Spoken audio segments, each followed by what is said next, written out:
ঈদের ছুটি শেষ হলেও কাটেনি আমেজ। দেশের বিভিন্ন বিনোদন কেন্দ্রে দর্শনার্থীদের ভিড়।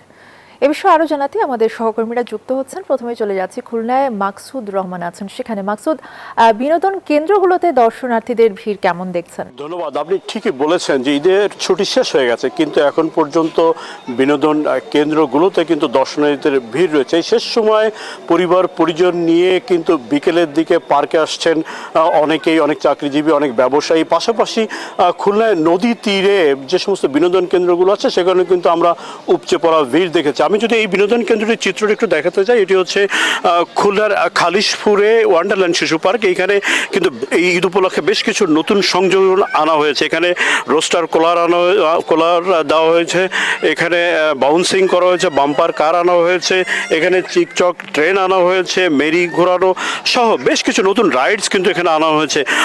যারা এখানে দর্শনার্থী আসছেন তারা এখানে ছবি তুলছেন, কেউ কেউ সেলফি তুলছেন এবং এই আনন্দ ঘন সময়টাকে স্মৃতির অ্যালবামে সাজিয়ে রাখার চেষ্টা করছেন। নতুন ধরনের বা নতুন পদক্ষেপ নিয়ে এই যে গেমস নিয়ে যে এই যে আধুনিকায়ন, এটা কিন্তু যারা কিনা দর্শনার্থী আছে তাদের কিন্তু আকর্ষণ তৈরি করেছেন।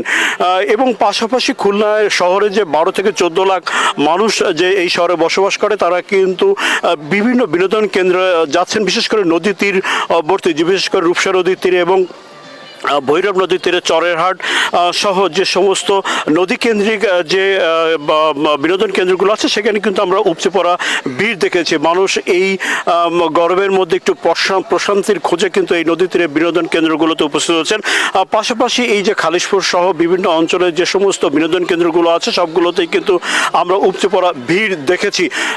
যেহেতু একেবারে ঈদের ছুটি শেষ হয়ে গেছে, অনেকেই কিন্তু তাদের কর্মসংস্থানে ফিরে গেছেন, এই কারণে এই মুহূর্তে ভিড়টা একটু কম, কিন্তু গতকাল পর্যন্ত কিন্তু এখানে উপচে পড়া ভিড় ছিল। এই ছিল খুলনার বিনোদন কেন্দ্র থেকে সর্বশেষ। আমরা একই খবর জানতে যাচ্ছি আমাদের আরেক সহকর্মী নরসিংদীতে হৃদয়ের কাছে। হৃদয়, জানাবেন নরসিংদীতে বিনোদন কেন্দ্রগুলোর সর্বশেষ পরিস্থিতি কি? হৃদয়, আপনি যেমনটি বলছিলেন, আমি এই মুহূর্তে রয়েছি নরসিংদী শহরের যে গোল্ডেন স্টার পার্ক রয়েছে সেই পার্কে। আপনাকে একটু দেখাই যে ঈদের ঠিক শেষ মুহূর্তে কিন্তু এখানে পরিবার পরিজন নিয়ে কিন্তু নানা বয়সের মানুষ এই পার্কটিতে ভিড় করছেন। আমরা সকাল থেকে যেমনটি দেখেছি মানুষরা এখানে কিন্তু ছবি তুলছেন, ঘুরছেন এবং তারা যেমনটি বলছেন যে বছরের অন্যান্য সময়গুলোতে পরিবার পরিজন নিয়ে তেমন ঘোরা হয় না, যে কারণে কিন্তু ঈদের এই ছুটিকে তারা কাজে লাগিয়ে এই পার্কটিতে এসেছেন ঘুরতে। আপনাকে যদি আমি দেখাতে চাই, ঠিক এখানে এই পার্কে কিন্তু প্রায় 20টিরও বেশি রাইড আছে। আমরা যদি একজনের সাথে কথা বলি, একটু যদি বলতেন আসলে কোন জায়গা থেকে এসেছেন, কেমন লাগছে? আমরা আসছি ডেমরা থেকে। আলহামদুলিল্লাহ অনেক ভালো লাগছে। পরিবার পরিজন নিয়ে? হ্যাঁ, পরিবার পরিজন নিয়ে সবাইকে একসাথে আসছি। এছাড়াও কিন্তু এই পার্কটিতে নিরাপত্তার জন্য সার্বিক ব্যবস্থা নেওয়া হয়েছে বলে আমাদেরকে জানিয়েছেন কর্তৃপক্ষ। আমরা যদি একজনের সাথে কথা বলি, আসলে নিরাপত্তার জন্য আপনারা কি কি রেখেছেন? আমাদের এখানে নিরাপত্তার জন্য যাতে তারা যানজট মুক্তভাবে আমাদের পার্কে আসতে পারে, সেই ক্ষেত্রে আমাদের প্রশাসন থেকে শুরু করে আমাদের পার্কে নিজের ব্যবস্থাপনায় নিরাপত্তার জন্য ব্যবস্থাপনা করেছি। তো যেমনটি শুনছিলেন যে দুবাইয়ের মিরাকেল, আমাদের সহকর্মীরা আমাদের সাথে যুক্ত হয়েছিলেন নরসিংদী থেকে এবং খুলনা থেকে যুক্ত হয়েছিলেন তারা।